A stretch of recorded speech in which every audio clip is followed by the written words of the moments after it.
dan kendaraan. Nanti kita bahas nih. Lalu teknik mengemudi, ini pasti udah pada jagoan anak Trax owner pasti udah oke semua. Lalu yang belum tentu ada itu etika berkendara. Itu nanti kita coba bahas juga. Jalan ya. Cus. Oke, persiapan manusia. Bahwa mengemudi itu membutuhkan semua panca indera, semua kemampuan panca indera manusia, sampai plus lagi. Sampai insting-insting pun kita pakai. Refleks insting itu terlibat. Jadi itu benar-benar sebuah multitasking. Jangan sampai gitu ditambah tasking yang lainnya, misalnya ngatur roll rambut atau malah handphone, WA-an. Kasihan, kita capek otaknya. Gitu. Nah, keduanya ada apakah kita cukup istirahat sebelum mengemudi nih? Cukup nggak istirahatnya? Jangan habis dugem malam pulang jam 3 pagi terus kita mesti jalan pagi lagi ke kantor. Hati-hati, itu namanya kurang istirahat. Di bawah pengaruh alkohol, obat, narkoba, mudah-mudahan nggak ada Trax owner. Sehat, segar, bugar. Ini dan mental, ini mental lebih ke ini ya, psikis. Jangan lagi mikirin kerjaan. Nah, ini sangat faktor-faktor yang dibutuhkan di safe driving. Lalu persiapan kendaraan.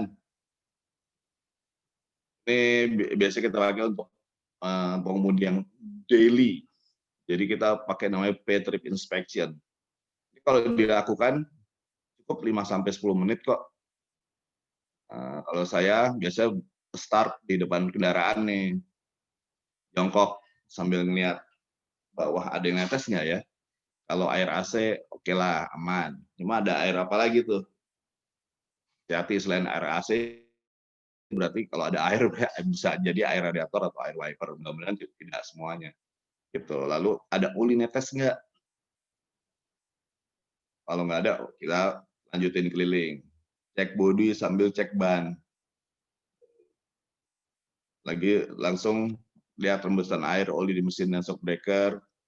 Lalu balik lagi ke depan, buka kap mesin, cek oli radiator, aki, segala macam, power steering. Itu bisa dilihat pakai visual. Belt dan listrik atau kabel perlistrikan, biasanya pala aki segala macam kan, bisa kendor, nggak bisa starter gara-gara kendor, sering kejadian. Akhirnya bawa ke bengkel sekian juta, padahal cuma ngencengin doang. Ini kendaraan kita. Lalu ban, saya akan bawel soal ban, karena ini nyawa nih. Seberapapun canggih kendaraan Trax owner, seberapapun Anda jago juga nyetirnya, kalau bannya kayak merek yang ini juga bubar gitu. Dia tuh biaya operasionalnya paling tinggi setelah BBM ya pasti, 25%. Sangat menentukan keselamatan penggunanya. Ini macam-macam ban, HT, AT, MT, IT. Kita biasanya ngomongin HT nih kalau sama Trax owner sih, highway terrain. Jadi khusus penggunaan di jalan raya. Jadi, tapi saya lihat juga ya saya browsing karena saya mau ketemu sama teman-teman Trax, saya browsing tentang ada juga yang pakai extreme tracker loh di ini, di extreme apa terrain, Trax off-road. Hati-hati, ini ya kalau memang main di tanah fine. Cuma kalau di jalan raya ini benar-benar daya cengkeramnya akan sangat rendah. Jadi kalau di jalan raya cukup yang HT atau AT minimal. Kenapa di ban paling penting? Karena ya dia menanggung ban kendaraan. Lalu penerus dari gaya ke mesin, dia kan yang muter ya. Dari mesin disalurkan lewat transmisi ke ban. Ban itu yang bertanggung jawab memutar, sehingga kendaraan Anda bisa bergerak. Lalu jangan lupa dia juga sebagian dari suspensi. Kelihatannya kalau ada suspensi kayak nggak enak, belum tentu shock breaker atau coil springnya yang salah. Tapi ternyata bisa jadi bannya terlalu keras atau bannya kempes banget sehingga mentok velg. Lalu dia fungsinya dia sebagai pengarah kendaraan.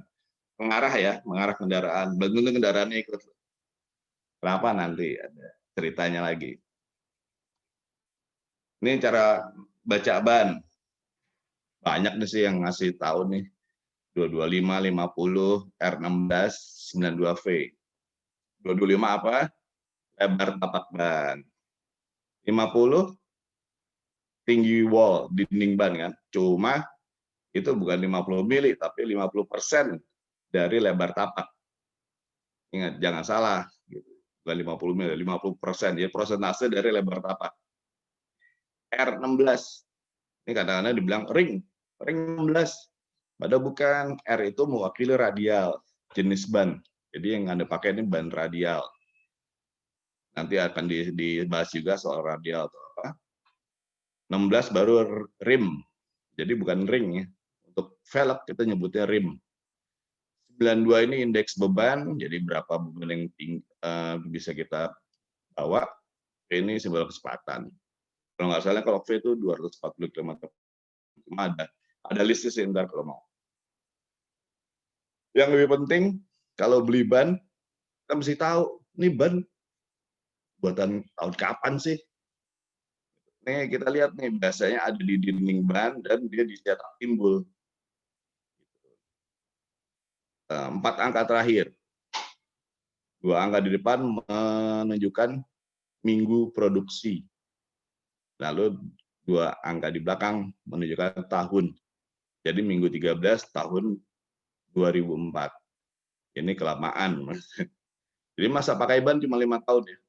Kalau ada teman-teman yang dapat penawaran ban murah apa gimana, cek-cek lagi aja. Gitu. Siapa tahu dia udah simpenan tahun kapan itu expired. Jadi hati-hati, jangan beli ban murah. Ini yang tadi bilang bedanya konstruksi radial dan bias. Ada 2 ban. Radial itu punya berlapis-lapis namanya steel belt atau apa belt, steel belt ya, kayak lapisan rajutan baja gitu, rajutan baja, braided atau gimana. Dia dindingnya tidak punya koneksi langsung ke threadnya tapak, sehingga memang dia jadi lebih empuk. Makanya kebanyakan radial dipakai buat mobil-mobil pribadi, ban bias biasanya pakai mobil umum atau angkutan, karena memang dia tidak nikmat untuk ditaruh mobil pribadi. Nah, ini hubungannya si hasil kebotakan dengan kesalahan suspensi segala macam, nanti bisa dilihat lagi lebih detail. Nah, ini saya mulai cerewet lagi nih soal tekanan angin.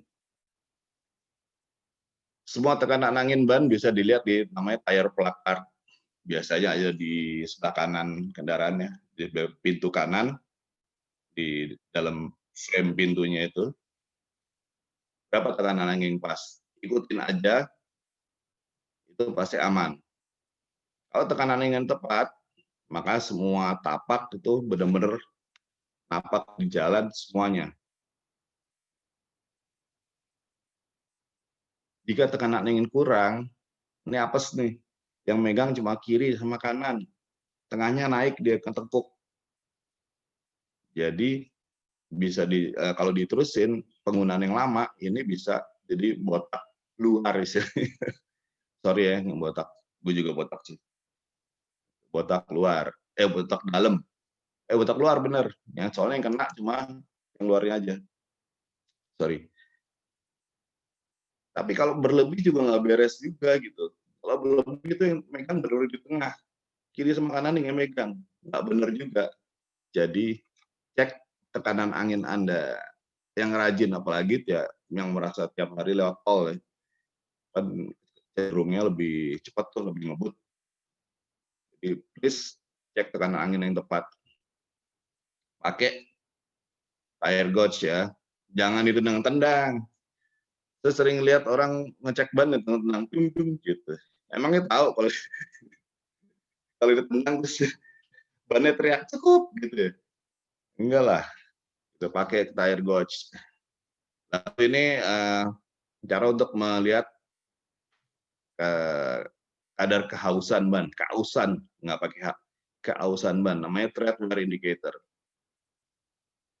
Bisa dilihat nanti di ban masing-masing ada segitiga, pasti ada. Ini ikutin aja ke atas nanti.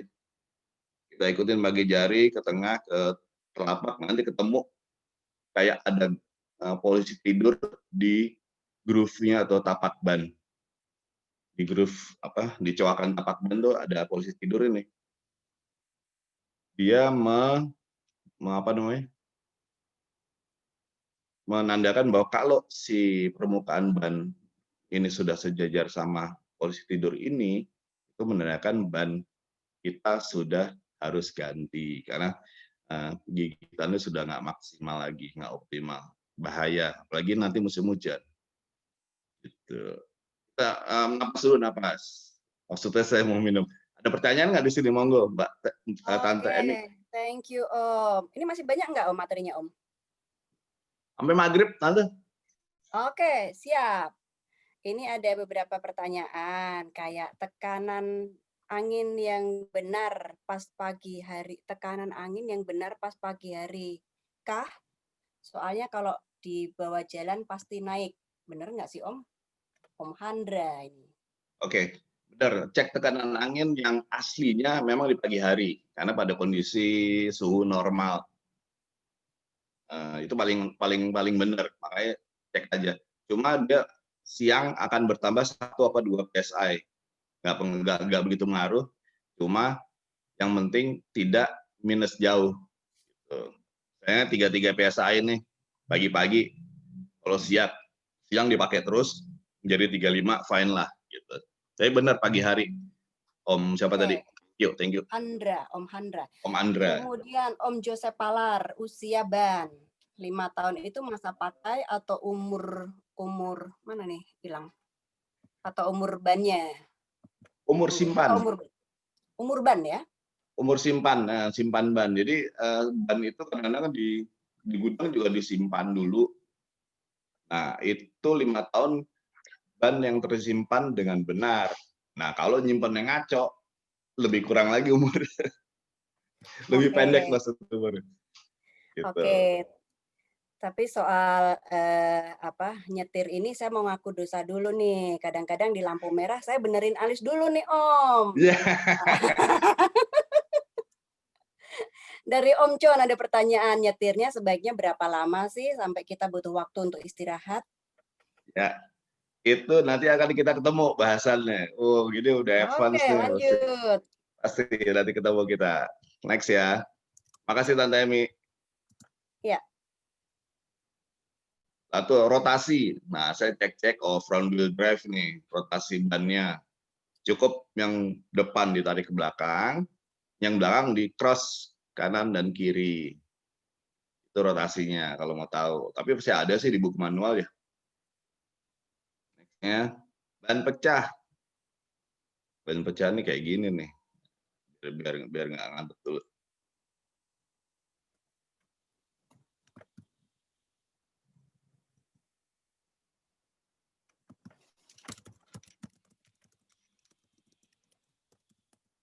Itu pecahnya pecah apes ya. Saya yakin tekanannya bagus, cuma dia kayak ngelindes pecahan celakaan dari depan, sehingga justru ban pecah. Jadi ban pecah sebagian besar susah dikendalikan memang, tapi kalaupun terjadi, amit-amit, yang penting jangan panik, jangan injak rem. Gitu, lepas gas aja. Kalau saya injak rem, lepas gas sampai mobil bisa dikuasai dan dibawa ke pinggir. Insya Allah kalau gitu bisa dihindari terbalik. Cuma memang makanya balik lagi, ban apa yang dipakai dan kita mau lari berapa, itu yang penting. Kalau ban kita memang tidak meyakinkan, merek tidak meyakinkan, jangan ngebut-ngebut, gampang kan? Om, ini ada pertanyaan dari Tante Vini nih Om. Tante Vini mau open mic? Silakan Tante Vini. Tanvin? Aku bacain ya. Om, boleh nggak groove ban depan dan belakang beda dengan ukuran atau dimensi yang sama? ban groove depan dan belakang beda. Tapi Tapi dua-dua. ukurannya sama. Ukurannya sama. Dua. Maksudnya? Vin, udah open mic, silakan Kang Vin. Iya Om, jadi ukurannya sama, tapi groove atau alur depan belakang beda gitu. Tapi ukurannya Ya, cuma, sama, misalnya sama 225 R16 misalnya gitu. Tapi alurnya beda gitu, groove depan sama belakang beda, itu aman atau enggak gitu. kalau ngomong aman pasti nggak aman karena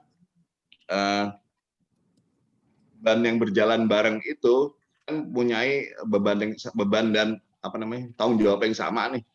Cuma dengan beda desain groove, mereka ada punya batasan sendiri yang nggak kompak gitu loh. Nah, kalau apes-apesnya nih, depan groove kiri kanan sama, belakang kiri kanan sama gitu. Betul. Ya, itu masih aman, udah pada kecepatan tertentu. Iya. Jadi kanan kirinya sama Om, cuma depan belakangnya doang. Misalnya pas mau nyari ternyata nggak dapet, cuma 2 gitu. Apesnya gitu Om. Ya benar. Jadi memang masih bisa digunakan tapi dengan kecepatan tertentu, jangan melebihi ngebut gitu ya Om ya. Tuh. Oh iya, untung saya nggak suka ngebut sih Om. Alhamdulillah. Cuma 150. Yang penting cepat sampai. Om Opik, ada pertanyaan. Om Opik, open mic. Thank you Tante Vin. Sama-sama Tante Vin. Om Opik. Om Opik, apakah aku bacakan? Om, mau tanya nih Om. Langsung. Ya, Om. Ban depan itu kan lebih cepat habisnya Om ya. Itu apa karena memang bebannya terlalu berat atau memang sering moving terus untuk ban depan itu? Nah, kalau soal tingkat keausan, ban depan memang bakal lebih cepat habis.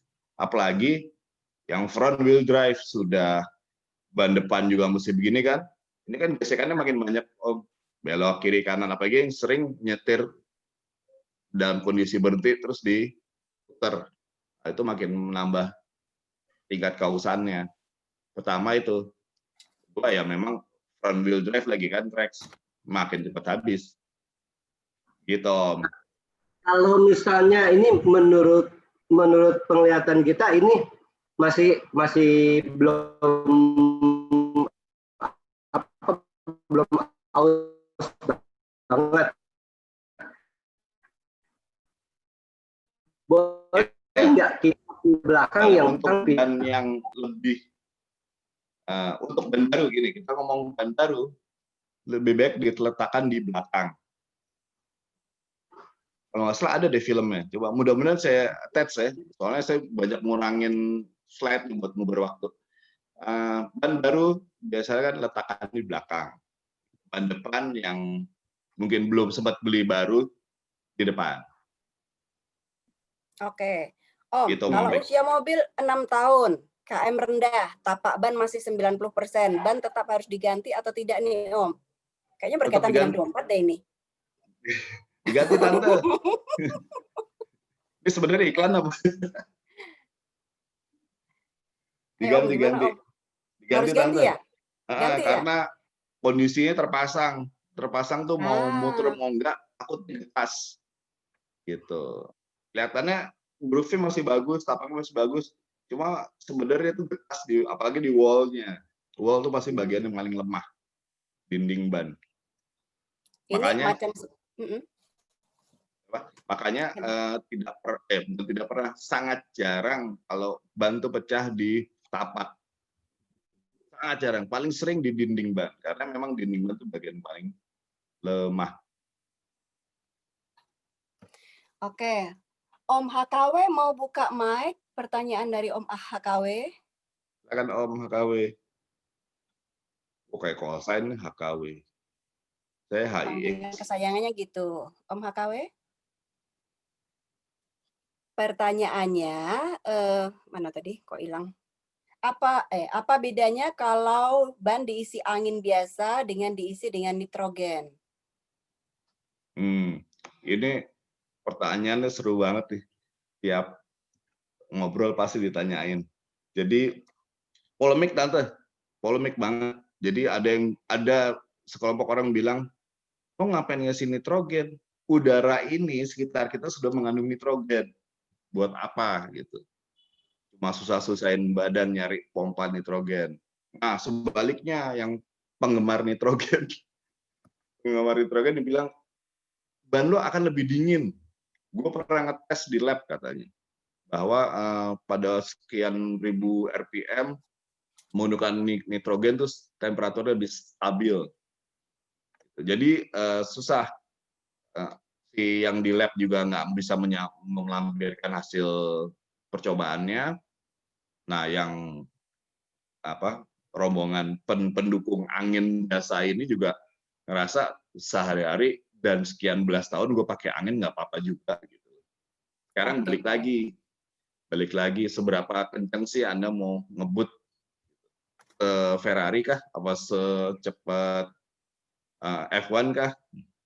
Terus kalau Om Rian apa Tante Ami punya door prize nih, saya ada pertanyaan nih buat teman-teman.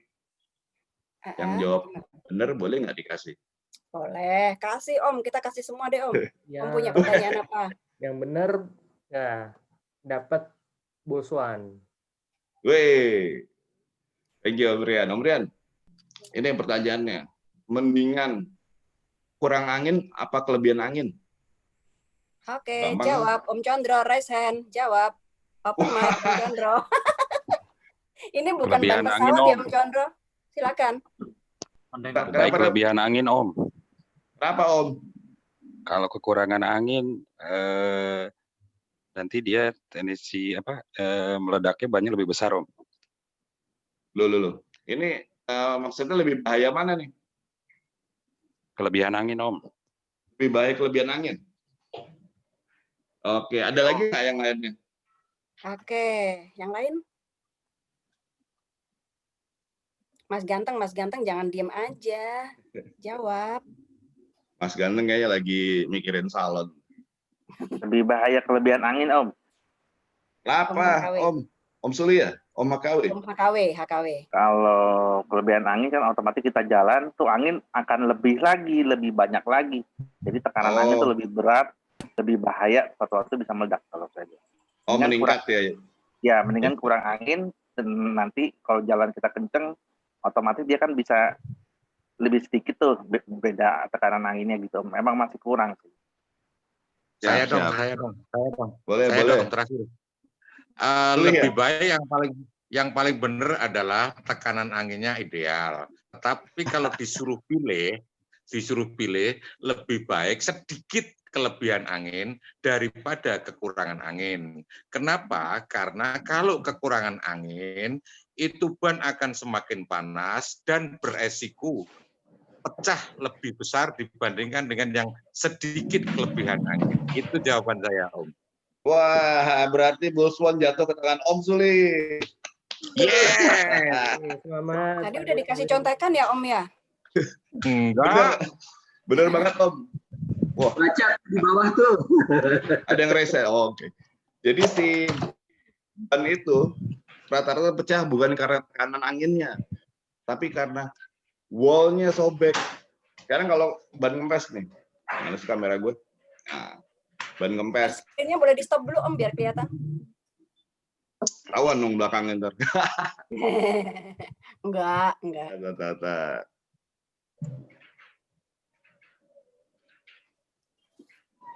Oke, jalan aja. Oke. Kalau background-nya bingung.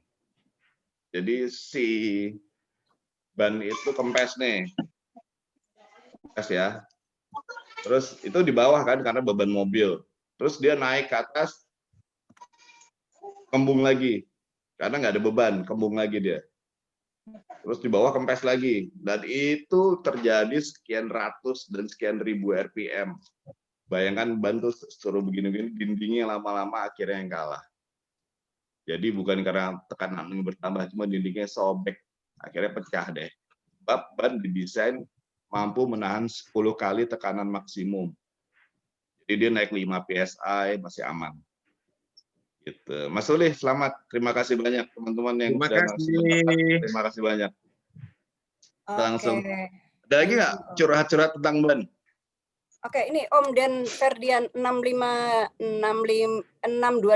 open mic atau mau dibacakan Om Dan? Silakan Om.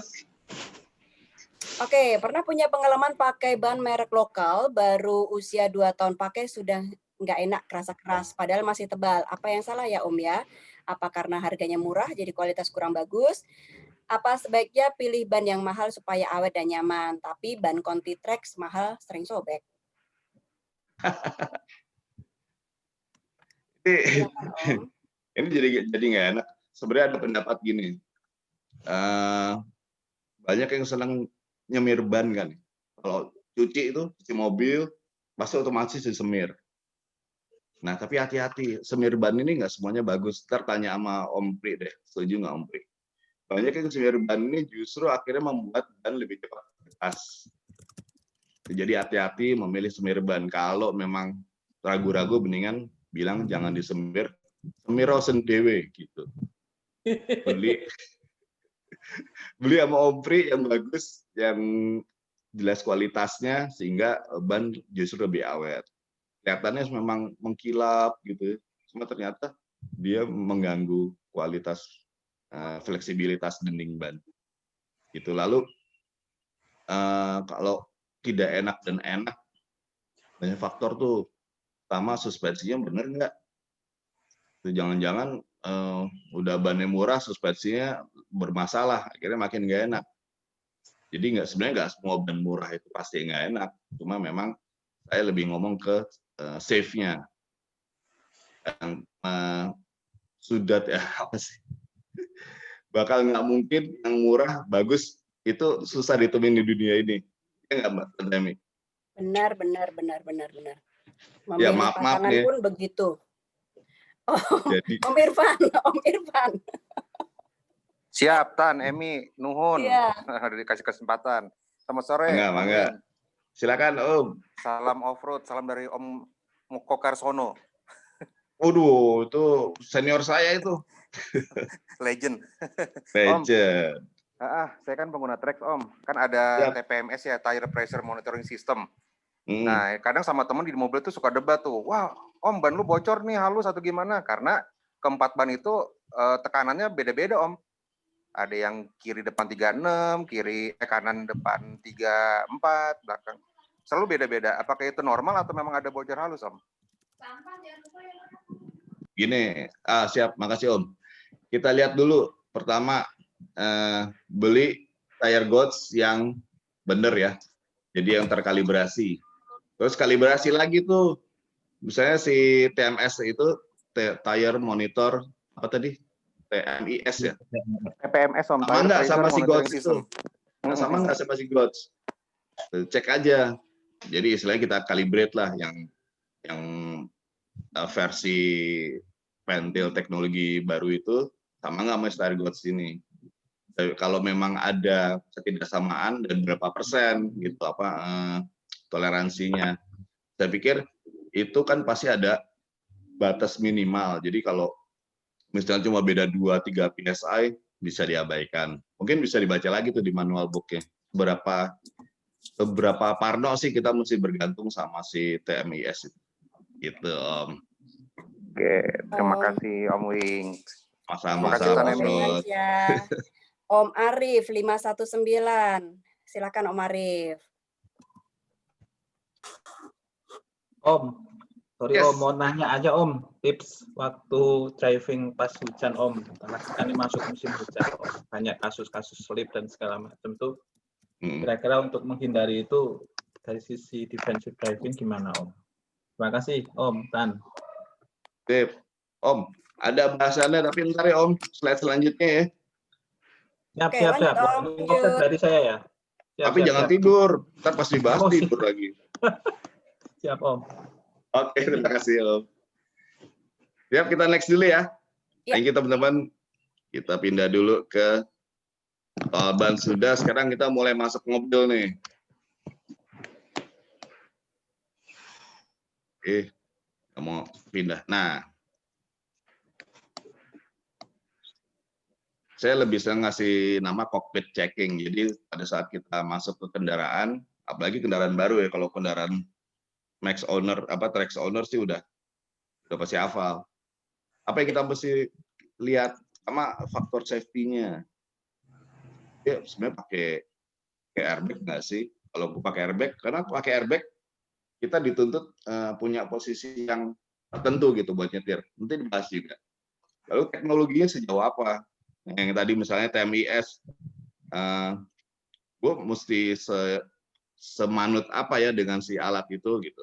Apa bisa gue abaikan sedikit atau gue mesti strictly manut sama teknologi itu. Lalu operasionalnya, cara ngoperasiinnya ini kalau masuk gigi 1 atau D-nya mana ya? Karena setiap itu kan beda, susunannya beda-beda tuh. Gear. Terus kompetensi.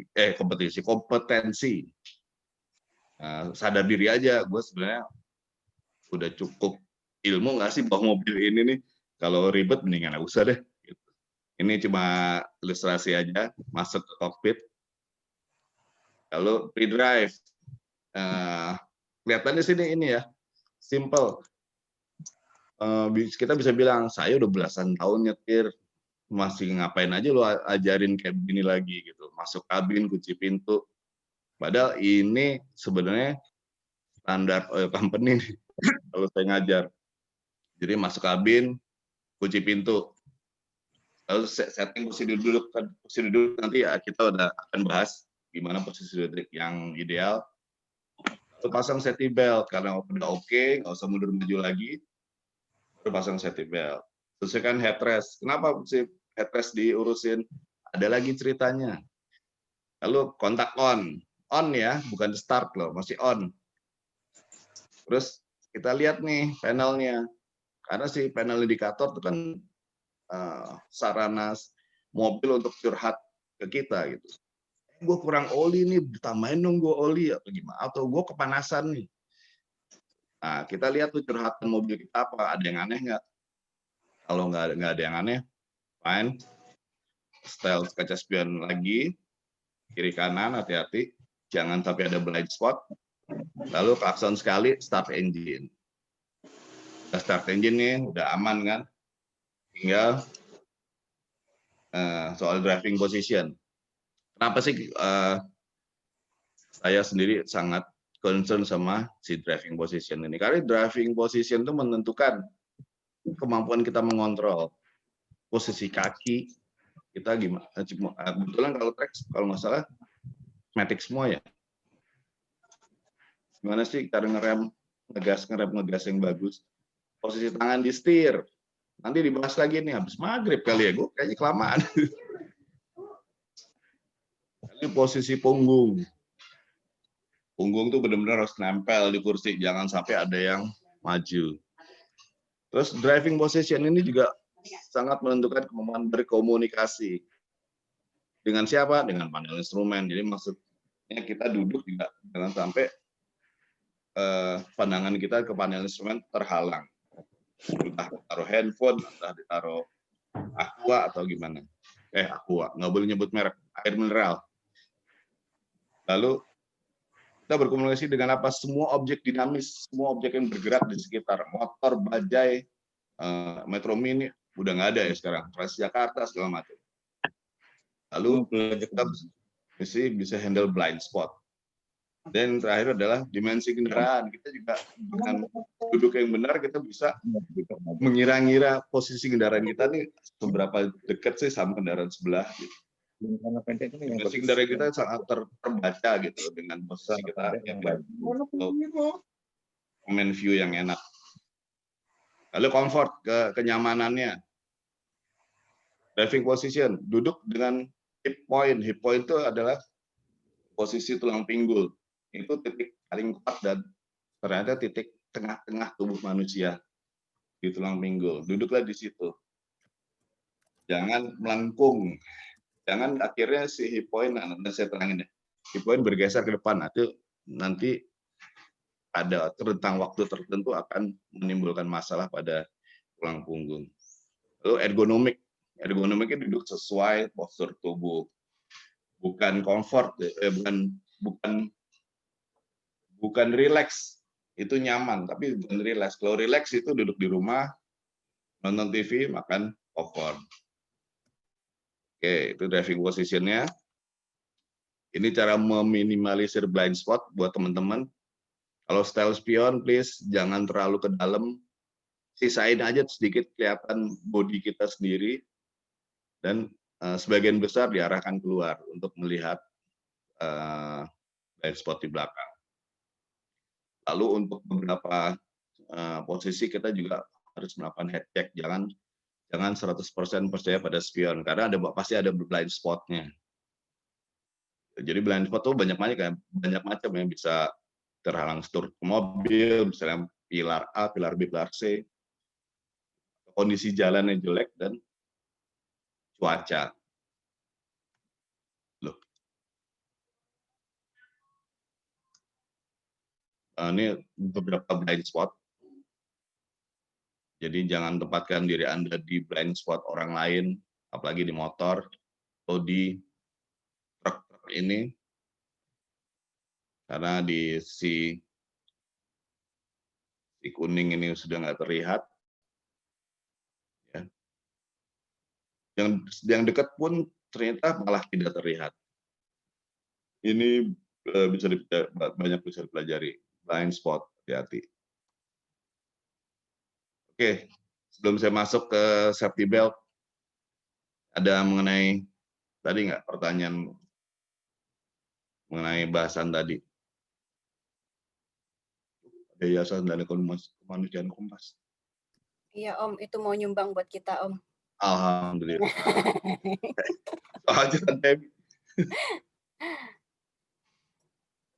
Materinya masih banyak Om? Masih nih Tante. Habis kalau takutnya kalau dipotong kan nggak sampai materinya ya. Oke, lanjut. Jam 5, oke ya, alhamdulillah masih 16.52. Di sini udah gelap banget, saya pikir maghrib. Sorry. Lalu kita lanjut ke piranti keselamatan. Ini bakal bawel banget saya. Di sini, wah ketutup Andi ya. Ada 2 primary restraint system peranti keselamatan utama dan sekunder. Yang utama itu adalah ada safety belt dan headrest. Ternyata rest-nya itu bukan rest istirahat ya, restraint, keselamatan. Jadi semua mobil harus ada minimal 2 ini. Dan sekundernya adalah justru airbag. Dan untuk cara pemakaian safety belt, ada 3 moto nih. Rendah, rapat, dan rata. Apa aja sih? Ada yang pernah ikut nggak nih? Defensive driving. Saya join, nerangin. Monggo loh. Nggak ada ya? Jangan deh, nanti waktunya takutnya terbuang. Oke, rendah. Kenapa kita mesti pakai safety belt dengan rendah? Rendah itu adalah dimaksud bagian sini nih, bagian hip point. Safety belt di bagian bawah. Gunakan safety belt rendah apa? Di bawah perut. Jangan di atas perut. Di bawah perut, kenapa? Dia memegang tulang pinggul. Nah, tulang pinggul manusia itu bagian paling kuat. Memegang tulang pinggul. Buat apa? Buat menjaga agar Anda tetap berada di kursi pada saat mobilnya terbalik-balik. Jadi jangan pernah melupakan safety belt yang bawah. Banyak nih teman-teman. Gue belum pernah lihat di track sih, cuma di mobil lain. Taruhnya di sini kan, di belakang gini. Jadi udah pada posisi terkunci tuh safety belt terpasang maksudnya. Jadi kalau dia tinggal gini deh. Yeah. Bawahnya nggak kepasang, iya. Dan itu akibatnya kalau ada amit-amit kecelakaan, mungkin gerakan ke depan bisa ketahan, cuma pas dia terbalik dia tetap tumpah karena nggak ada yang megang di kursinya. Yang kedua, rapat. Oke, kalau mudah-mudahan nggak ada di teman-teman tracks bahwa kalau saya pakai safety belt sekian jam sesek mas, gitu. Jadi ini saya kendorin, saya ganjel. Jadi kendor gini loh, ewer-ewer gini, pakainya. Aduh jangan deh, kalau masih sayang keluarga. Jangan. Karena safety belt kendor itu, dia tidak memegang badan kita. Jadi cuma nunggu kapan badan kita membentur dia. Nah, pada kecepatan tinggi, ini safety belt sangat keras banget jadinya. Kalau kita membentur dia, akan seperti kita membentur kayu atau besi. Gitu. Jadi tingkat cederanya akan lebih tinggi. Pada saat ini, kalau ini kondisi rapat, itu benar-benar kita badan kita dipegang, dicegah untuk bergerak, gitu. Bukan ditahan di depan. Kevin ya, buat rapat sudah oke ya. Lalu rata. Apa sih rata? Mobil sekarang jarang, cuma mobil dulu ya. Sering kita pakai safety belt, saking ribetnya, akhirnya dikepelintir-pelintir si belt ini. Ini nih. Nah, pelintir kayak gini kan harusnya rata gini doang, ya kan? Rapi gitu, nempel di badan. Ini pelintir-pelintir gini. Ini bahayanya apa?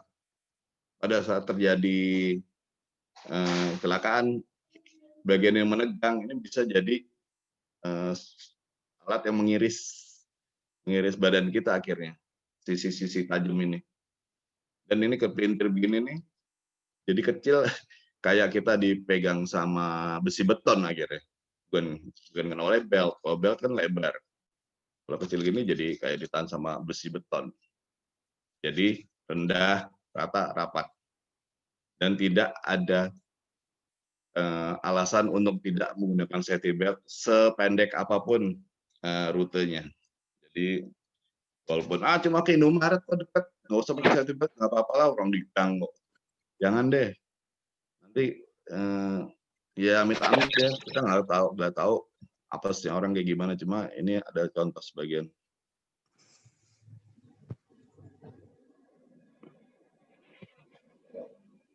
Ribet kan ya di jalan, belum pakai safety belt.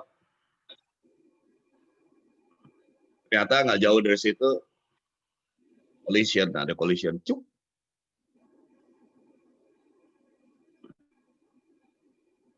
Nah.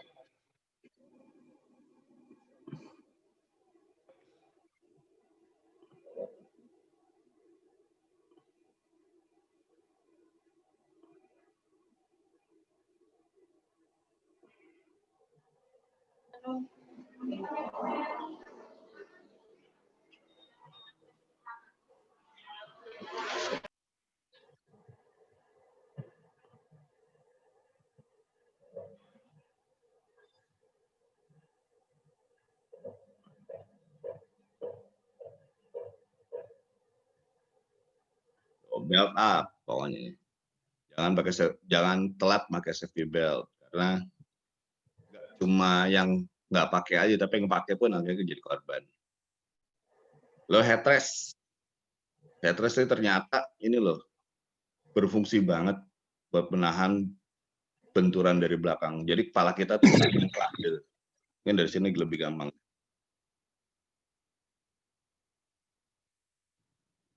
Nah, belakang ketahan kan sama headrest. Depannya ketahan sama safety belt. Nih dengan gerakan pelan.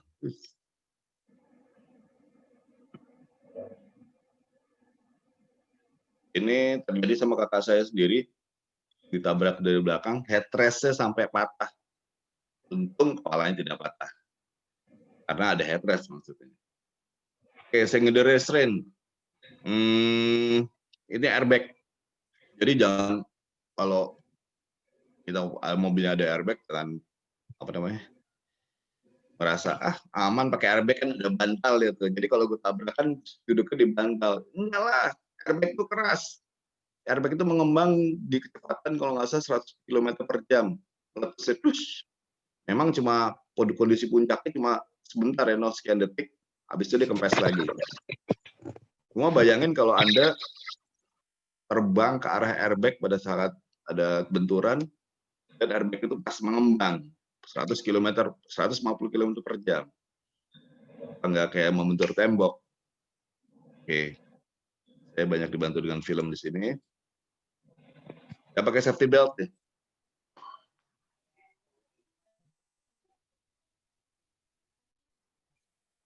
Harusnya nggak apa-apa, cuma dia nggak pakai safety belt. Kepalanya kena kaca kan, dadanya rusuknya patah.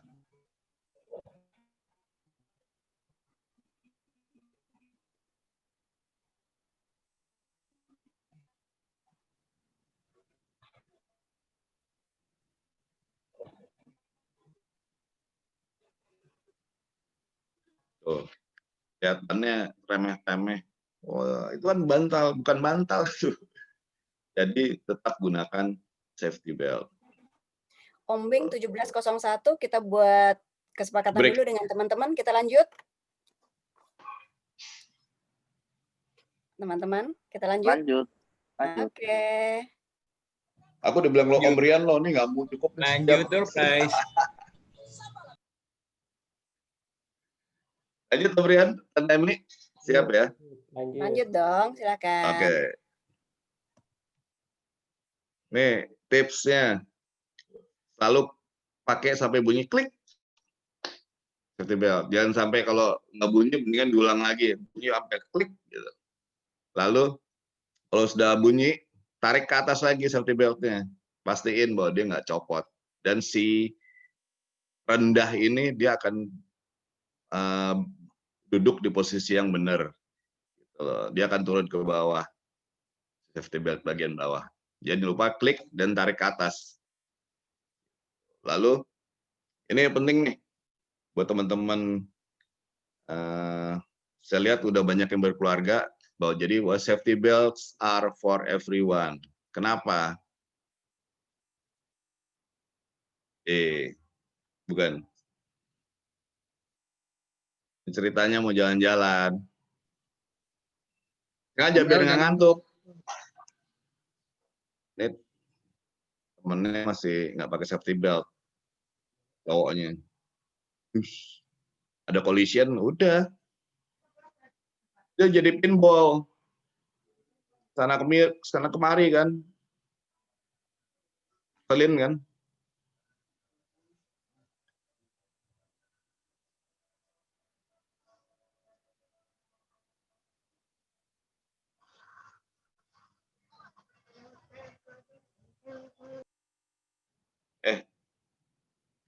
Saya mau tebakan. Tadi jadi yang mati berapa? Ada yang bisa lihat nggak? Yang benar 4 orang kan isinya. Yang benar dapat bosuan nggak, Om? Ya, itu tanya sama Tante Emi atau Om Rian. Dalam mobil ada 4 orang, yang mati berapa orang? Ayo. 2, Om. Oh, 2, Om pas. Kenapa? Yang di belakang, Om. Oh, gue pikir lo nyumpain dua-duanya cowok yang mati, jadi ceweknya. Ayo, ada lagi yang menebak? 4. Iya. Karena yang di mobil itu. Ada efek itunya, ada efek pinballnya tadi. 4 mokat ya. Kita terusin lagi deh, biar enak.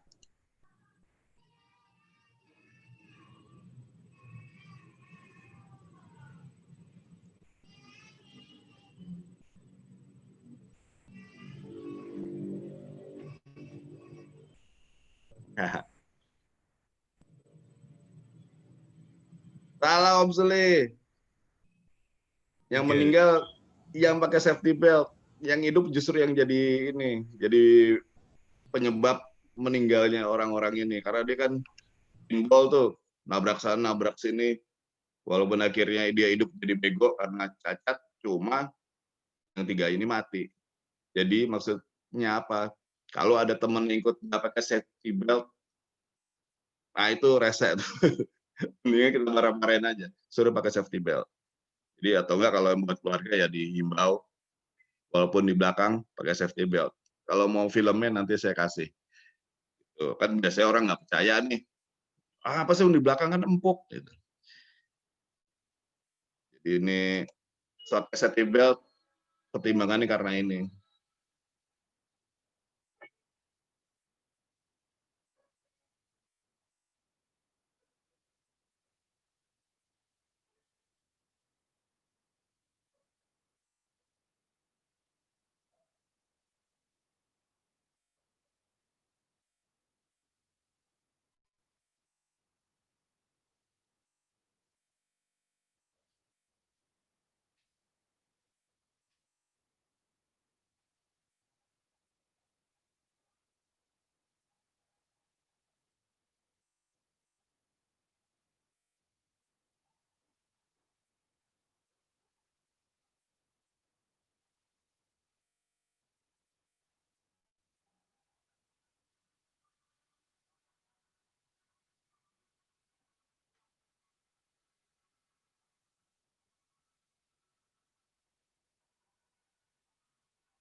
Ya teman-teman, belt keluarga menanti di rumah. Nah kalau keluarga diajak jalan ya mereka harus pakai safety belt. Masuk ke driving, udah pakai safety belt, segala macam, rendah, rata, rapat, udah bener, headrestnya di style udah cakep. Kita mulai rolling kan, rolling. Biasa kan apa? Lihat mirror dulu, lihat spion, namanya MSM nih. Lihat spion, kasih sen, tapi kasih sen di Indonesia mesti ditambah ini. Nah, head check, nengok. Di Indonesia itu harus nengok gitu. Sign nggak cukup, kadang-kadang diabaikan sama orang lain. Habis sen aman, belakang udah tahun aman, baru kita manuver. Itu ada MSM. Jangan, jadi ini dilakukan benar-benar satu demi satu. Jadi satu hitungan. Jangan sekaligus. Saya manuver jadi satu gerakan set gitu. Di belakang ada motor, selesai. Jadi MSM ya, satu demi satu. Respon kendaraan, teman-teman udah tahu. Akselerasi, deselerasi. Kalau yang masih single, bawa calon mertua, dan kayak gini bawanya, wah bisa masalah nih. Jadi bawa dengan smooth. Masih tentang respon kendaraan, understeer, oversteer. Biasanya karena perubahan kecepatan, bisa jadi disengaja, bisa tidak disengaja. Skid atau slip. Slip, orang bilang. Corner slip terjadi di tikungan karena tidak sesuai kecepatan. Terlalu cepat atau jalan licin, power slip, terjadi karena akselerasi mendadak, spin. Lalu braking slip karena pengereman mendadak. Ini slip-slip ini sekarang memang disengaja untuk cabang olahraga drifting. Oscilasi itu adalah apa ya? Pergerakan pada bodi kendaraan disebabkan oleh faktor dari luar. Jadi kalau ngobrol tuh enak tuh bilang body roll kiri kanan. Nah, body roll gini nih. Biasanya terjadi kalau kita belok sentrifugal kan, belok kanan sentrifugalnya ke kiri. Ini hati-hati body roll. Perbedaan level jalan juga biasa kalau kita pindah ke jalur tuh suka ngelieng. Itu kadang jalur satu sama jalur kedua levelnya beda, hati-hati. Lalu angin dari samping, Cipularang tuh jembatannya panjang banget. Itu lagi asik-asik jalan, angin dari samping, body roll langsung iya. Lalu pitching tadi tuh gara-gara ngepot maupun rem mendadak. Hati-hati body pitching. Depan belakang. Bouncing, kalau bouncing cuma atas bawah. Biasa karena muatannya nggak benar atau perbedaan level jalan juga cuma rata. Jowing atau skid. Jowing itu perubahan arah kendaraan mendadak Tapi bisa gara-gara ada sengaja juga sih. Itu cuma istilah-istilah biar kalau ngobrol, gila anak otomotif banget gitu. Center of gravity semakin tinggi, mobil Anda semakin mudah terguling. Sangat mudah ya. Gitu. Ini saya analogikan pakai perahu. Kalau kita berdiri di perahu pasti lebih mudah kejungkel daripada kalau kita duduk. Makanya biasanya tukang perahu suruh duduk pas, duduk. Biar itu ya, biar tidak mudah terguling karena titik beratnya atau center of gravity-nya menurun. Terus kalau tiap mobil pasti beda-beda. Bahkan mobil dengan merek yang sama, ternyata juga handlingnya beda. Itu keajaiban. Oke, ini ntar dulu, nggak usah dibahas nih. Yang tadi dulu ada pertanyaan nggak? Dari safety belt sampai apa tuh? Safety belt ada expired-nya nggak Om? Sama apa tadi? Itu dari Tante Dini. Udah cuma satu. Ada lagi hilang, bentar Om. Itu dulu Om.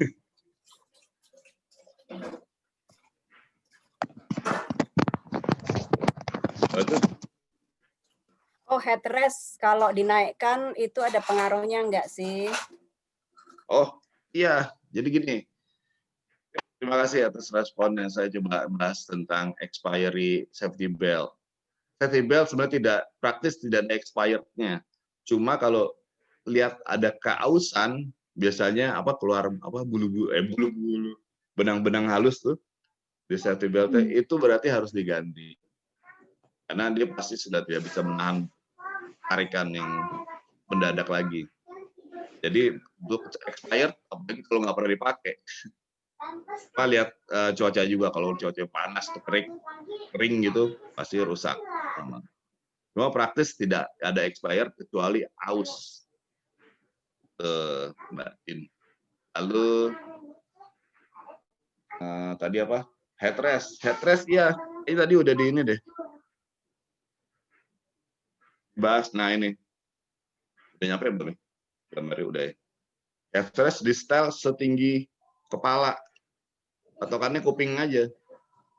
Atas kuping ini mesti berada di tengah-tengah headrest. Dia sangat pengaruh banget. Untuk keselamatan sangat pengaruh. Gitu Tante Emi. Oke, masih ada materinya, Om Wing? Masih Tante, jadi takut. Oke. Kalau mau break bilang ya. Jadi memang jangan sampai mengganggu ibadah. Oke, Om dan Tante ada yang mau tanya dulu karena ini masih sampai maghrib nanti. Om Anung, apa kabar Om Anung? Nanya dong Tante Emi. Oke. Om Wing, jarak setir ke body itu berapa sih Om Wing idealnya gitu? Kadang-kadang kan kalau ngeliat emak-emak itu kan mepet banget gitu kalau nyetir ke setir gitu kayak setir milik dia sendiri. Idealnya berapa tuh Om Wing? Ya bener, itu ada caranya mencari jarak ideal. Ntar ada nih udah nanti nyampe ke sana. Tadi hampir dibahas tuh Om. Iya. Oke. Tadi yang raise hand siapa ya? Saya. Condro. Oh tadi ya udah, pokoknya nanti akan nyampe ke situ gimana mencari jarak ideal ke setir. Ada yang raise hand Om Condro? Sama Om Rian. Om Rian. Arfiantori. Ya, halo, selamat sore Om. Selamat sore Om. Ya Om, mau nanya mengenai safety belt hubungannya dengan kita kalau misalnya membawa anak. Kan memang disarankan bahwa anak itu kan harus ada car seat atau kalau misalnya untuk umur tertentu udah jadinya namanya istilahnya booster seat ya. Yes. Itu sebenarnya berapa penting sih Om kalau misalnya kita membawa anak itu harus punya car seat atau booster seat itu? Karena kan kalau misalnya untuk saya pribadi selama di dalam kota aja atau nggak jauh-jauh, memang paling anak ya kalau nggak di pangku sama anak sama istri saya yang masih kecil, yang udah besar yang umur 7 itu ya dia di depan duduk di depan sebelah saya pakai seat belt sendiri kayak orang dewasa. Nah, menurut Om gimana Om? Nah itu yang penting saya hilangin tuh adalah anggapan bahwa toh di dalam kota aja nggak kemana-mana itu jangan Om. Makanya tadi ada filmnya kan jangan sampai telat pakai safety belt. Nah, untuk anak kecil makanya booster atau car seat itu penting karena menyesuaikan ini Om. Nah, tadi. Nah, biar dia nggak nyangkut di leher sini loh. Makanya dia perlu car seat yang punya safety belt sendiri itu car seat, atau ya booster biar safety beltnya berada di hip point ini, di hip point atas. Untuk positioning seat beltnya ya Om ya. Betul. Jadi untuk 7 tahun kayaknya tetap mesti pakai booster deh biar dia nggak berada Masih di booster. safety belt. Jadi please ya Om, sedekat apapun ke Indomaret kayak atau Alfamaret pakai safety belt Om. Ya siap, makasih Om Wing, thank you banget. Ya, sama-sama. Wing, nih ada yang nanya nih, apakah driving style halus itu bisa diukur dari penumpangnya yang bisa tertidur lelap tanpa jeduk-jeduk? Enggak sih, menurut saya di sini kita bukan ngitung halusnya, cuma bagaimana dia bisa mengantar atau sampai satu tujuan dengan selamat. Jadi kalau soal tidur nggak tertidur, kadang-kadang kalau kita bawa orang yang dengan gula yang tinggi, jeduk-jeduk pun dia tiduran juga. Jadi jangan pakai buat patokan ketiduran, wah berarti gue nyetirnya halus. Siapa tahu dia minum obat. Oke, Gitu. lanjut Om. Ya, yang penting nyampe dulu tujuan dengan selamat. Nah, ini tadi kan nggak ada yang bener ya. Sekarang ada quiz lagi nih. Pilih mana yang gaya setirnya bener. 4 ini. Ya, dresser. Ya, Dresser pasti anak muda yang milih nih. Pembalap. Iya, Pilih itu satu posisinya ya, bisa segala sikon, bisa responsif. Ayo, ada lagi. Multitasker Om, karena laki-laki selalu salah. Iya, dia curhat. Curhat dia sore-sore. Kopinya ditambah Om HKW. Bapak jujur sip. Gini, wah ini gagal lagi kuisnya nih. Aduh, nggak habis-habis nih ininya, hadiahnya. Nggak ada yang bener Om, ini Om. Ini yang roller coaster, Mak yang tadi Mbak Vini bilang, yang setir miliknya dia sedunia gitu. Itu nggak bener, bahaya. Lo PIM, ya lo lihat aja gayanya begini. Itu pasti, dan megang setir tangan satu, itu tidak benar. Racer. Kalau kita bilang dengan tangan kayak ini, apa itu ya?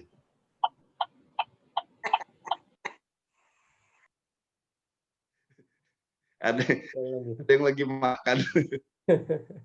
Iya. The Racer ini dengan tangan ini tidak akan bisa mengantisipasi gerakan setir yang ekstrim. Kalau kita pakai F1 boleh, karena kita setirnya cuma segini. Ini tuh F1 tuh. Nah kalau kita kan setirnya mesti diputer gitu. Tangan seperti itu nggak akan bisa mengakomodir. Lalu di multitasker. Ibu-ibu hampir benar, cuma dia hobinya nyetir tangan satu dan satunya megang persneling. Gitu, takut hilang persnelingnya. Jadi tidak ada yang benar ya. Aduh, gagal deh. Nah, ini kita nyampe nih. Pertanyaan Ibu Vini. Gitu. Driving position, stick, nyetir. Megang di jam 9, jam 3 mana setir gue.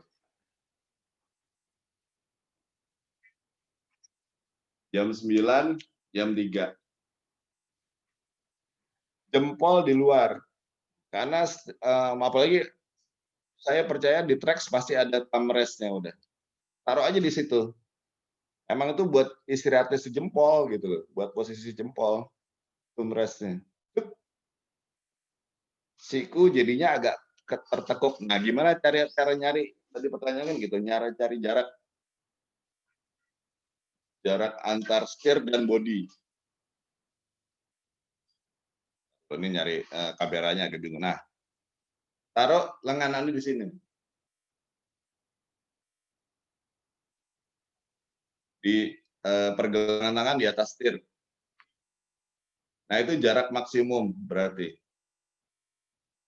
Diatur reclining-nya sehingga si pergelangan ada di atas setir. Jadi pada saat Anda harus memegang setir, Anda tidak perlu maju. Karena itu pasti sudah sampai gini. Pada saat teman-teman berada di posisi jam 3 atau 9, sikunya pasti udah tekuk. Jadi Tante Vini ya, diingat-ingat tuh cara jadi biar nggak kayak emak-emak kebanyakan gitu. Ini tangan lurus, taruh di atas setir. Udah punggungnya dapat, terus kaki segala macam. Tapi biasanya langsung begitu punggung dapat, kaki juga udah pasti pas. Ini nih film ini biar Tante Vini.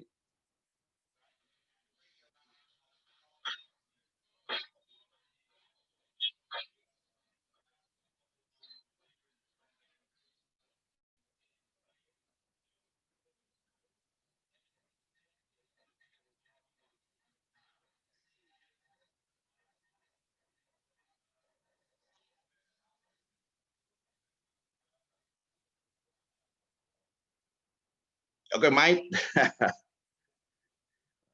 Videonya dari sono banget. Gitu. Jadi dapat steering position. Banyak nih style sebenarnya. Tiltnya juga bisa di setel. Apalagi mobil sekarang ya, enak banget. Teleskopiknya bisa disetel, tiltnya bisa, hipnya bisa, lalu maju mundur udah pasti, sama punggung. Jadi punggung ini benar-benar mendarat di sandaran kursi. Jangan maju. Lalu si pantat ini masuk di sudut kursi. Jangan terlalu maju, sehingga kalau terlalu maju, tulang punggung kita melengkung. Itu buat sekian lama mungkin nggak apa-apa, cuma kalau udah belasan tahun nyetir begitu, lama-lama berpengaruh juga pada kualitas tulang punggung. Jadi masukin pantat Anda di sudut kursi. Beda pasti rasanya. Oke, sekarang gimana cara nyetirnya? Cuma ada 2 yang direkomend. Hand over hand, ya saya nggak bahas karena sudah mulai ditinggalkan di luar negeri. Pasti adalah sistem pull push. Jadi setir gini nih, bagi 2 Anda mulai dari jam 12 dan jam 6. Jadi kalau bisa si tangan kanan nggak menyeberang ke sisi kiri setir. Tangan kiri juga nggak boleh cawe-cawe ke sisi kanan setir. Jadi semua punya jatah. Kenapa? Jadi kita kalau mau belok kanan, cukup taruh tangan kanan kita di jam 12, lalu pull, makanya dibilang pull. Kurang belokannya, tangan kiri yang nambah push ke atas. Kita Uber pakai tangan kanan, ketemu, ambil lagi, kalau kurang tarik lagi. Begitu juga kalau turning left. Tangan kiri di atas, tarik. Pull, kurang, yang kanan push ke atas. Ketemu lagi di atas, tarik lagi. Baliknya juga gitu. Putar pelan-pelan. Kenapa kita mesti 93? Ini ada pengaruhnya juga terhadap mobil-mobil baru yang sudah menggunakan airbag. Airbag itu ada di sini kan. Kalau kita posisi tangan jam 10 atau 2, atau kadang-kadang jam 12 segini, nyetirnya, itu pada saat airbag meletus, itu justru tangan kita akan menghantam kepala. Itu akhirnya justru membuat cedera lebih parah. Oke, ini ada cara menyetirnya.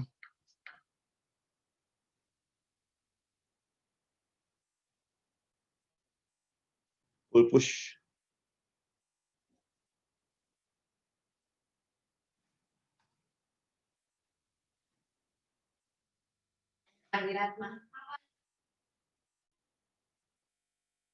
Tuh kan? Kalau udah biasa enak kok deh. waktunya makan malam. Kayak tadi lagi kan. Baik. Ya akan pernah nyebrang tangannya. Masing-masing punya jatah.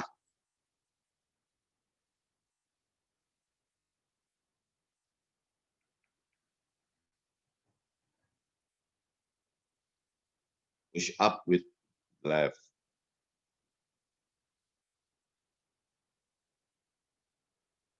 Jempolnya juga di luar ya, jangan lupa.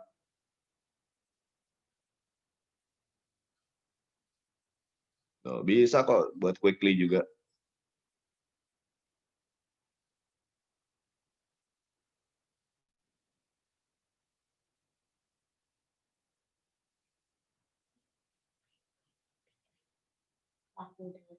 Terus idenya kayak gini kan Bang. Ya, ternyata pull push selain aman dia juga gerakannya efisien. Jadi angkat keteknya buat narik. Jadi jangan kayak ibu-ibu zaman dulu ya, caranya gini. Jangan ambil jam 12, angkat keteknya tarik. Itu tadi nyuci piring ya, Om? Cuci piring, ini nih cuci piring tuh yang zaman dulu gitu.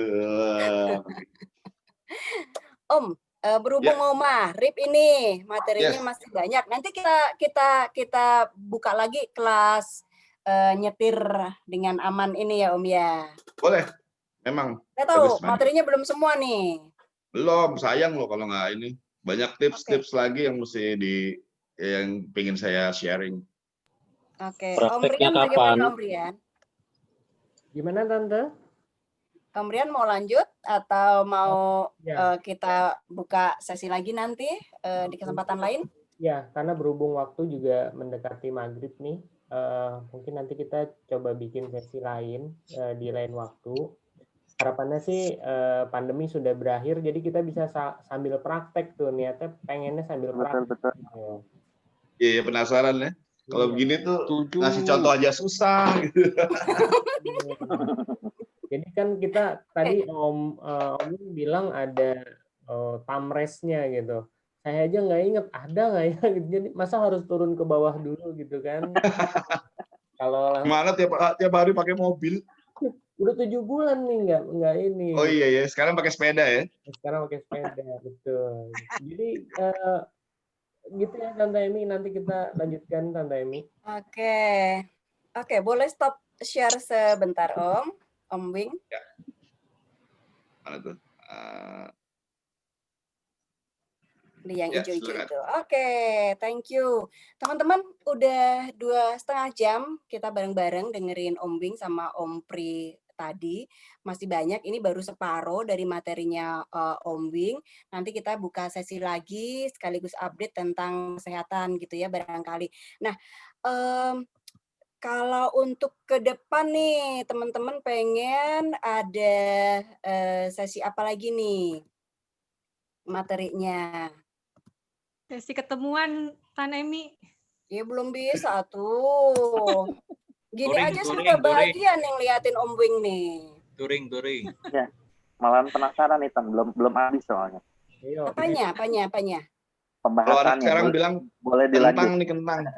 Iya, tapi teman-teman ada yang mau sholat maghrib bagaimana nih? Aku sih ngikut aja. Iya. Dibuka sesi baru nanti. Masih cukup 15 menit lagi, 15 menit lagi. Lanjut Om. 15 menit selesaikan. 15 menit ya Om ya, ngebut Om, ngebut di Zoom boleh Om. Gasken. Aduh, kalau gitu saya mesti pilih-pilih juga nih. Yang penting soal safety sudah, braking mungkin kayaknya udah bisa semua, service brake, parking brake, engine brake, soal rem, soal cara ngerem, jangan yang constant, biasakan yang progresif. Jadi kalau bawa calon mertua juga nggak muntah di mobil. Ini cara panic braking, jangan panic brake, jangan panic. Oh, itu semua harus dilakukan dengan cara gradually. Engine driving off, tidak usah, batas aman. Nah, batas aman ini reference point ya. Jadi biasakan Anda melatih reference point mobil Anda sekarang, tapi udah pasti dapat sih. Ini nih, yang penting nih. SEE, Search, Evaluate, Execute. Jadi ini sebenarnya smart system yang digunakan di defensive driving. Jadi kalau kita mengemudi, kita harus memasukkan sebuah data kan, menginput data yang data visual yang ada di jalanan hampir 180 derajat ini kita rangkum, terus yang dari spion juga kita rangkum untuk kita evaluasi apa yang mesti kita lakukan dan akhirnya kita execute apa yang kita perhitungkan.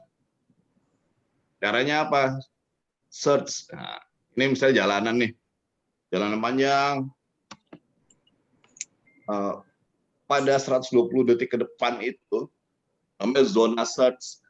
Jadi di mana kita melihat masukin input semua, ini visual, ada apa di depan, apakah masih di depan tuh ada truk, tangki apa gimana, itu yang kita masukin datanya. Lalu evaluate, udah mulai dekat mulai kita evaluasi, oh ini truk tangki kayaknya nggak beres di jalannya nih. Kayaknya mungkin ngantuk apa gimana, ini contoh ya. Dan pada saat di zone execute, ya kita mesti menghindari si truk tangki itu karena ternyata emang si truk tangki ini rada-rada ngantuk. Jadi benar-benar semua pandangan tuh jauh ke depan.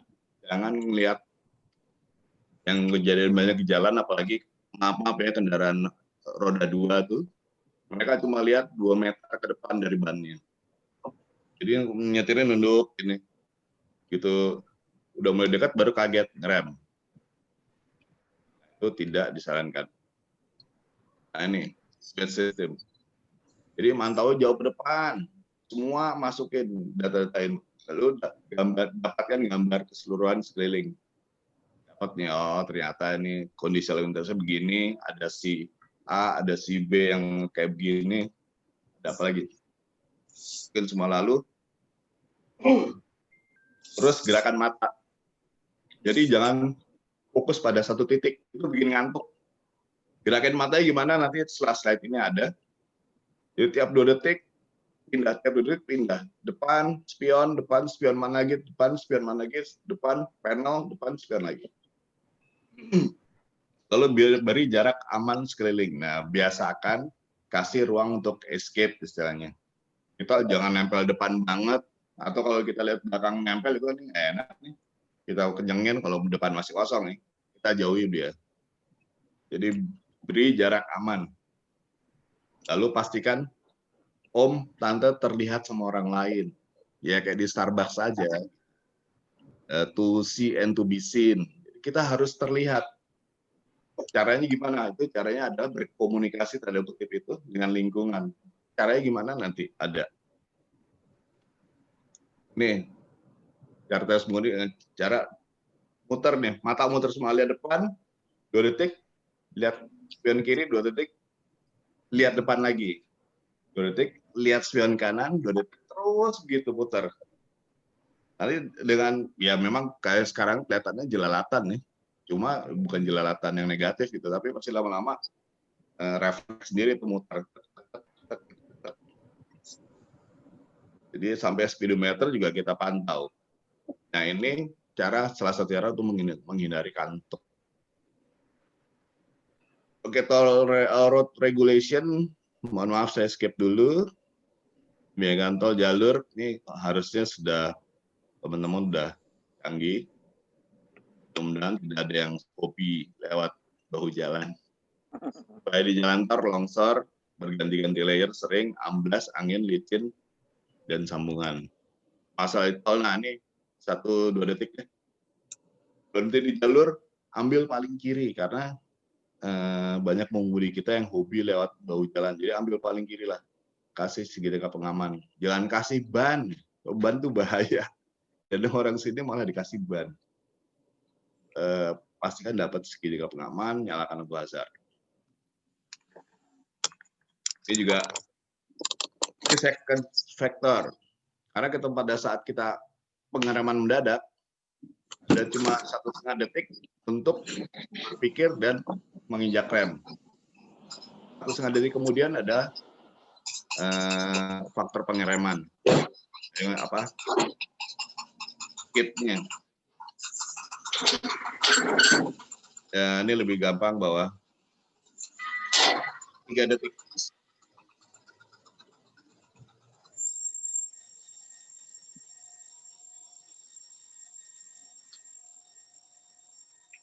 Nah, kan.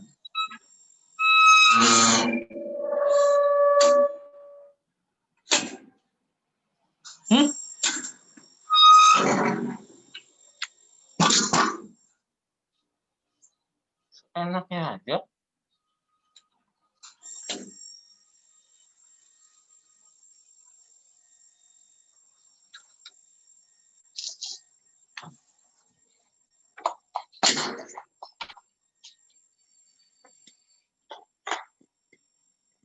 Tiga detik jarak aman. Karena kita akan susah kalau kita mesti ngukur jarak. Ini kan pakai ukuran detik. Caranya gitu, cari patokan di tol. Biasanya saya patokannya jeglukan di jalanan. Kalau mobil pada jegluk, hitung 1001, 1002, 1003. Harusnya saya pas jegluk juga. Jadi itu jarak saya 3 detik. Kalau hujan saya tambah 1 detik. Jadi 4 detik. Oke, next-nya driving tips, jaga kecepatan ya, karena pandangan kita kurang pada saat kecepatan tinggi. Waktu hujan, hati-hati hydroplaning ya, udah mau hujan nih teman-teman. Gitu, kacanya dikasih obat-obatan dari Om Pri sehingga air lebih gampang turun. Lalu kurangi kecepatan, ambil jalur untuk kecepatan yang lebih rendah. Tadi ya di jalur 3 harusnya nyusul, mendingan diurungkan, pindah ke jalur 2, nyalakan wiper sesuai tingkat hujannya. Lampu kecil atau besar boleh dinyalain, tapi jangan nyalakan hazard, oke? Saya yakin Trax owner pasti sudah tidak main hazard. Bersiap menepi jika terlalu lebat. Jadi kalau lebat jangan dipaksain teman-teman. Ngeri. Kalau terlalu lebat mendingan berhenti aja di pinggir, paling pinggir. Dan yang paling ngeri hydroplaning. Kalau kita kecepatan terlalu tinggi, ada genangan, itu ban tidak menapak di aspal. Tapi sebenarnya udah kayak speedboat.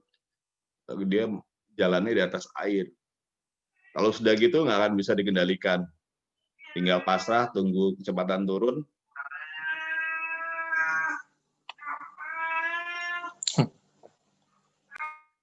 Yo, dengan kecepatannya turun, pas sudah menyentuh aspal dan menyentuh aspal lagi baru bisa dikendalikan.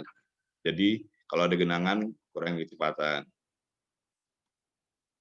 Overtaking, saya cuma kasih tahu nih, penting nggak sih, safe kah, mampu kah gitu.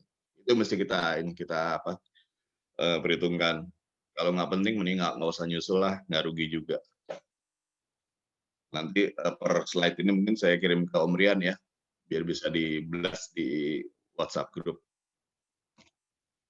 Night driving, yang penting jangan hobi-hobi pakai BIM. Kasihan lampu yang pengendara yang berlawanan. Terus yang juga waspada terhadap kendaraan tidak pakai lampu. Itu yang suka kita nggak kelihatan. Junction, oke, railroad crossing. Nanti hati-hati sama motor. Ya mohon maaf, pengendara motor biasanya kesadaran berlalu lintasnya rendah. Lalu motor tuh mudah oleng. Kita jangan percaya sama dia terlalu dekat gitu. Karena kadang-kadang kena angin dia oleng, akhirnya nyender di mobil kita. Motor selalu mengisi tempat yang kosong. Mundur hati-hati. Biasakan nengok, kalau nggak yakin turun. Kalau nggak yakin juga, syukur-syukur ada tukang parkir Indomaret yang mau bantuin. Jadi hati-hati mundur. Contohnya udah nggak enak banget di belakangnya ada anak kecil. Target fixation. Ini sebentar nerangin ini. Kadang-kadang kita terpaku pada target yang harusnya dihindari. Jadi kita malah nggak lihat nih jalan escape-nya. Jadi biasakan kalau ada kayak begini, lihat adalah jalan untuk menghindarinya, bukan target barangnya. Jadi hati-hati. Distraction atau abai atau lengah gara-gara ada gangguan suasana kabin, musik keras, bau-bauan, kebersihan, provokasi pengguna jalan lain, pemandangan air sekitar. Biasanya apa Videotron nih, nomor 6 nih, pemandangan menarik. Lampu kendaraan lain juga termasuk distraction dan kondisi cuaca. Lagi mood, mendingan jangan nyetir. Kita nyetir harus dengan emosi yang stabil. Fatigue, tingkat kelelahan. Nah ini fatigue, hati-hati nih, kelelahan. Biasanya karena bisa mengakibatkan apa? Perubahan kegiatan fisik yang tadinya sehat banget, akhirnya fisiknya menurun gara-gara kelelahan. Gangguan ritme jantung, biasanya malah detak jantungnya meningkat. Udah pasti lalu perubahan ritme tidur. Sering dengar kan orang bilang, gua kalau capek nggak bisa tidur malah. Nah itu artinya kelelahan. Jadi ini nih kita ingat-ingat aja, you can fight sleep.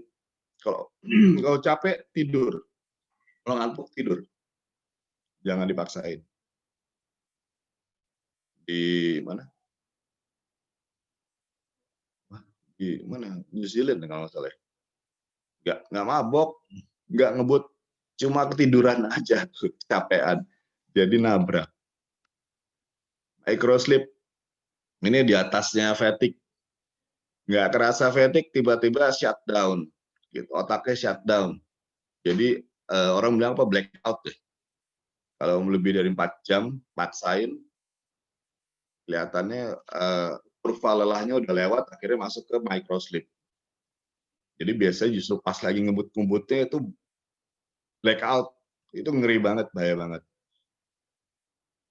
Jadi kalau itu diatur waktu perjalanannya, kapan bisa istirahat, kapan bisa jalan. Jangan dipaksain. Wah, padahal filmnya banyak nih bagus-bagus. Ini narkoba, udah deal ya. No narkoba waktu nyetir, no alkohol waktu nyetir. Rambu jalanan, tarik peraturan lalu lintas. Nah ini, kita defensive driving harus tanggung jawab, mengontrol emosi, perilaku positif, mengadili dan disiplin. Gimana secara efisien, supaya efisien. Itu gue bilang, apalagi musim hujan gini, benar-benar rencanakan perjalanan. Lewat mana, banjir atau enggak, kalau hujan, banjir tinggi apa enggak. Perencanaan penting banget nih, musim hujan. Kontrol RPM, fine. Udah boleh tahu. Manuver yang halus, ialah gear sesuai kecepatan, matic semua nggak masalah, dan tekanan yang tepat. Jangan sampai kempes ya, saudara-saudara. Nah, tips driving di masa pandemi. Kan kita nggak boleh bergurgi nih, kayak Om Rian tuh, gunakan kendaraan seperlunya. Sampai setir dia aja lupa kayak apa. Om Rian, dia benar-benar milah-milah. Belum aja kan? Kenakan masker selama berkendara, walaupun ada polemik, cuma kalau kita ikutin peraturan, kenakan masker aja.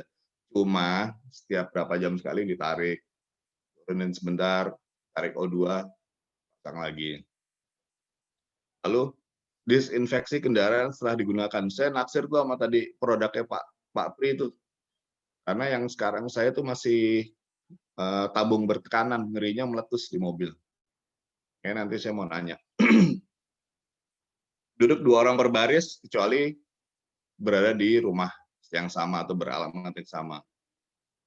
Lalu tidak berkendara dengan gejala COVID. Jadi udah mulai demam-demam gitu. Terus itu jangan jalanin kendaraan. Lalu cermati saat kontak langsung dengan sesuatu. Misalnya, contohnya apa? Oh, bayar ini, parkir. Kita suka nggak sadar kita bayar parkir senggol-senggolan apa ke ini kan kepegang sama tukang parkirnya gitu loh. Tukang parkir juga jahil lagi kan. Nah itu kita mesti harus segera semprot. Lalu hindari kerumunan, selalu jaga kebersihan. Hati-hati hindari hand sanitizer tuh dari expose matahari dan api. Kadang-kadang yang perokok juga habis semprot-semprot, dia ngerokok, wah nyala deh tangannya. Hati-hati, hand sanitizer juga kena panas matahari suka meletus sendiri. Terusin nggak ya? Udah mau maghrib.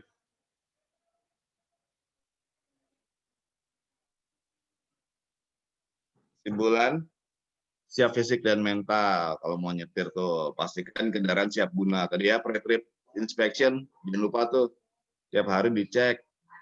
Merencanakan perjalanan, apalagi nanti ada musim hujan gini, operasikan kendaraan dengan baik. Defensive driving antara lain speed system tadi, lihat ke depan, lihat 15 detik ke depan. Lalu 6 fokus pada pekerjaan menyetir, bukan fokus lihat ya, fokus pada kerjaan menyetir.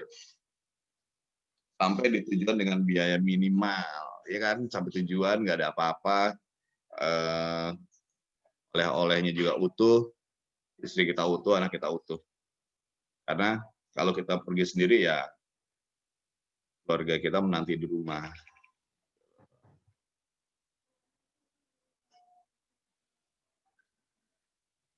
Nunggu maghrib.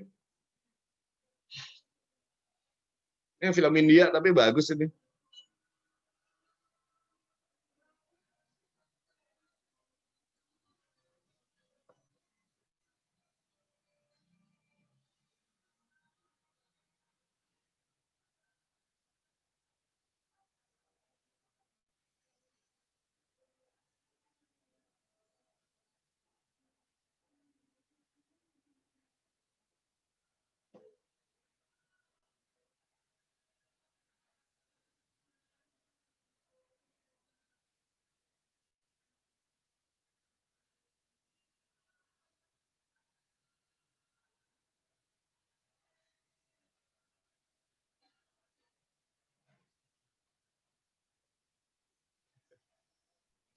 Udah Om, di stop Om, kasihan yang jomblo Om. Jomblonya itu. Aku nggak ngerti nih ngomong apa, coba kira-kira kayak gitu deh. Judulnya apa Om Wing? Judul filmnya apa? Ale-aleo, nggak ngerti. Jadi keluarga kita menanti di rumah ya, teman-teman, bro, sis. Jalankan kendaraan dengan defensif. Ini ada, udah azan, Tante? Iya, oke. Sudah berakhir ya materinya ya Om ya. Oke. Ya. Thank you banget Om Wing. Sama-sama. Terima Semoga ada yang kasih. bisa dipetik hasilnya gitu. Kalau kurang puas nanti kita ketemu lagi sekalian praktek, ya nggak? Thank you banget. Sama. Om Rian, masih ada beberapa door prize ya Om Rian ya. Silakan Om Rian. Ya, ada 5 ya. Kita cepet ya. Sebentar. Oke. Sambil nunggu Om Rian siap-siap nih, aku pengen share. Oke, Om Rian udah sharing. Silakan Om Rian. Bentar. 5 ya. 1, 2, 3.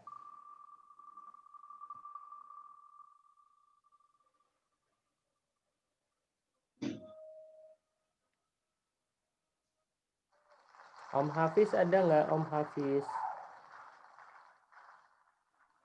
Kayaknya nggak ada ya Tan ya. Oke, kayaknya nggak ada. Kita remove.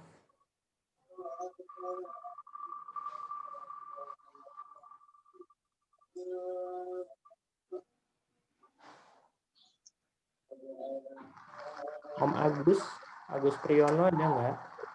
Om? Om Agus? Nggak ada.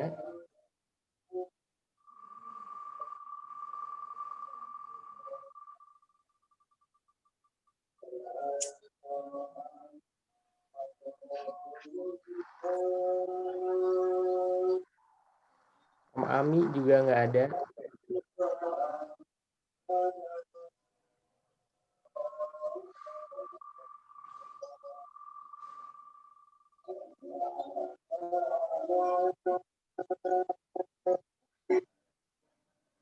Om Denny tadi ada nih di Kalimantan ya, cuma karena di sana udah lewat waktu maghrib, jadi udah pamit tadi. Kita tetap ambil ya Tan ya.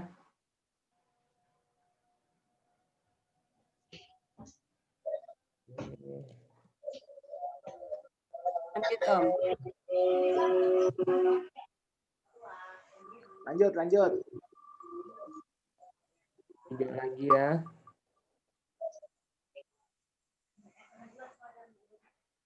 Oke, Tante Susi ada. Tante Susi. Akhirnya Tan dapat juga. Oke. Selamat Tante Susi. 2 lagi.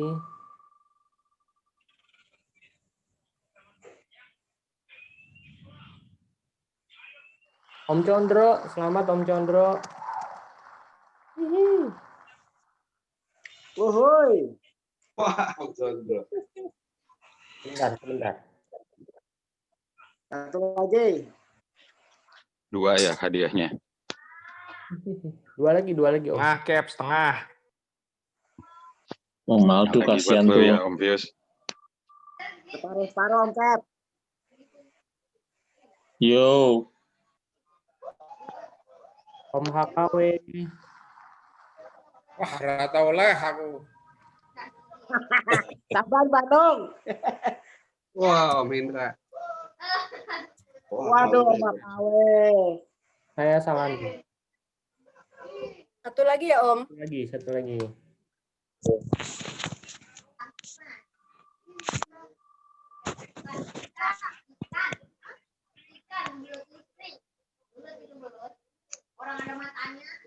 Om Raditya ada nggak ya? Kayaknya nggak ada ya. Nggak, Om. Ada Om, ada. Oh, ada. Kalimantan hadir.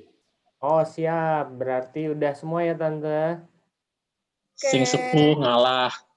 Keren Kalimantan. Oleh meneh. Oke. Sepuh Gagal ngalah. maning. Angel. Teman. Sabar napa? Teman-teman, ini tadi hasil dari Mentimeter. Ternyata untuk next ada yang pengen kesehatan, ada tentang spare part alternatif tracks, praktek device driving, touring, ngebut yang diperbolehkan, kemudian perawatan AC, virtual touring, road regulation, emergency, no stress saat pandemi, safety touring, drifting.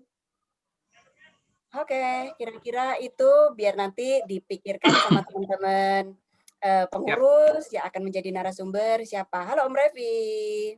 Halo. Oke, kalau gitu kita foto bareng. Sebenarnya mengenal Chevrolet Trax lebih jauh itu lebih penting. Kita sendiri belum banyak yang mengenal mobil kita.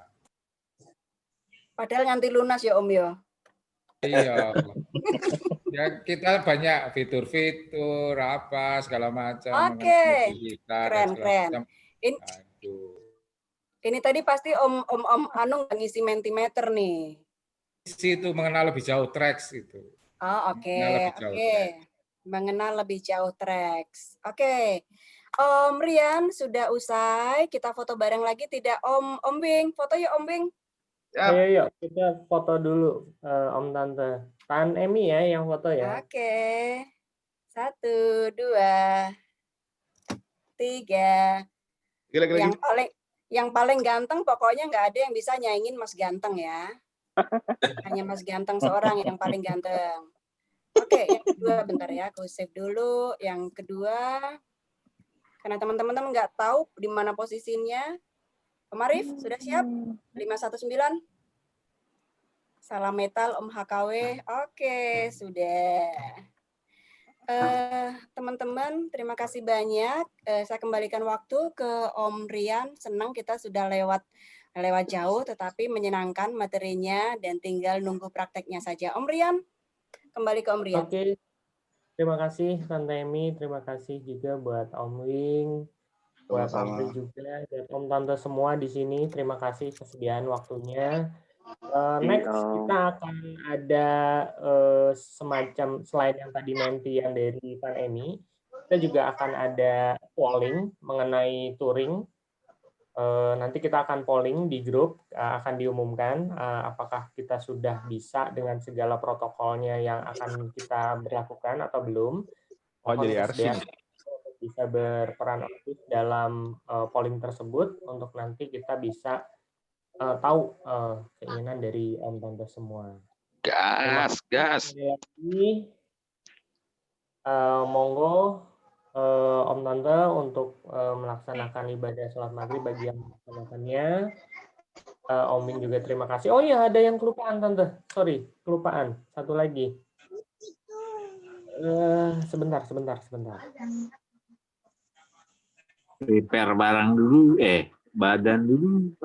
Ya, ini e-sertifikatnya buat Om Wing. Silahkan secara tulis. Nanti kita kirim ya.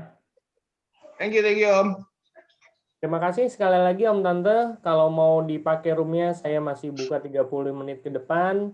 Buat yang akan melaksanakan silakan leave. Dan sampai jumpa di acara berikutnya. Terima kasih. Assalamualaikum warahmatullahi wabarakatuh. Terima kasih Om. Waalaikumsalam warahmatullahi wabarakatuh. Ayo silakan yang mau komplit triknya. Om Wing ada salam nih Om Wing. Apa itu? Terima kasih Om Rian. Pak Mulyadi, IOF Bangka Belitung. Oh, waalaikumsalam. Babel. Iya. Ya. Oke, sampai jumpa ya teman-teman. Berharap bisa kita mendengarkan. Terima kasih. 199 katanya mau 200. Biasa lagi. Mana ya? Semangat, Banung. Oke Om. Terima kasih Om Ipas. Atus. Tante Susi, Om Mas Tante, Om Revi. Terima kasih Tan Emi. Ya. Sampai sini. Mbak Nip ya semuanya ya. Wis mangan Banung. Izin untuk ngobrol kok, masih boleh ngobrol, silakan. Mbak Mio, minggu depan. Touring kemana? Jogja. Ya, Om Tante mau magriban dulu. Mandi dulu ya. Mau kemana Cap? Kira-kira Cap? Jogja. Camping dong, Becici. Banyuwangi. Becici aja dulu, Becici yang deket-deket. Banyuwangi. Becici dulu, Jogja, enak loh tempatnya. Musim hujan Om. Becici itu mana sih Om? Lanina. Ayo. November. Oh, Jogja. Omari, ini Omari siapa? November. Omari BP kan. Omari BP bukan? Yang mana? Iya, Omari BP. Yang ini. Hati-hati Omari. Iya, alhamdulillah sehat Tante. Ketemu lagi di Ragunan Omari. Boleh. Ini masih di Bekasi ntar ya, gitu. Oke, siap. Siap. Ayo camping Becici. Jangan Becici, ayo. Deket aja di itu deh, di mana tuh? Bogor Coret itu. Gunung Pancar. Boleh. Mana aja. Kalau Bogor lagi banyak ini cekatannya sih. Oh ya? Katanya badannya CE. Belum, lagi proses, tenang aja.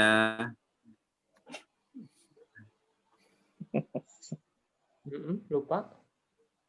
Om Ren udah aku kasih ya PDF-nya tadi ya. Siap Tante, sudah terima. Om Jan Besok gimana goes Om nggak Jan? besok? Kesehatan. Cap, mau goes Cap? Yuk. Goes Cap. Di mana? Serah. Kapan? Kalau terserah. Lagi libur nih gua. Kasih. Kapan? Bintaro yuk. Ayo. Besok. Yuk. November ya. Siap. Om Revi, mau kemana Om Revi? Nah, diajak nih, diajak dong. Jogja, yuk Jogja, boleh. Jogja seru tuh. Jogja ke tempat Tanemi.